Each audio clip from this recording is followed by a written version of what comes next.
Pihak keluarga akhirnya angkat bicara soal kondisi anak Vanessa Angel dan Bibi Andreasnya.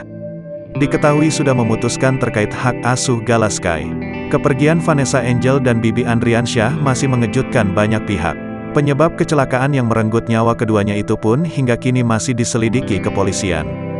Beruntungnya, anak mereka yakni Gala Sky Andriansyah beserta 2 orang lainnya dinyatakan selamat. Gala bahkan sampai saat ini masih belum menyadari jika kedua orang tuanya sudah tiada. Akhirnya, banyak kalangan artis dan sahabat Vanessa Angel maupun Bibi Andriansyah yang mengkhawatirkan kondisi Gala. Mereka tak segan untuk memberikan sebagian rezekinya demi menjamin masa depan Gala akibat ditinggalkan kedua orang tuanya. Bahkan tak sedikit yang bersedia untuk mengadopsi Gala sebagai anak mereka. Lantas, ibunda dari almarhum Bibi Andriansyah pun memberikan tanggapan terkait hal itu. Ia dan suaminya telah memutuskan untuk membesarkan Gala dan mengasuhnya hingga dewasa.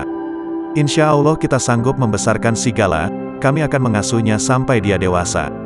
Insya Allah sampai maut kami menjemput, Gala akan sama kami, ucap Ibunda Bibi, dilansir Tribun Style dari YouTube Star Story pada Minggu, tanggal 7 November tahun 2021. Ibunda Bibi tak lupa mengucapkan rasa terima kasihnya pada semua pihak yang telah peduli dengan kondisi cucunya. Kita sangat berterima kasih sekali banyak orang yang simpati sama cucu saya, kata Ibunda almarhum Bibi. Ia juga mengatakan jika semua peninggalan Vanessa dan Bibi akan sepenuhnya ditabung untuk biaya masa depan Gala kelak.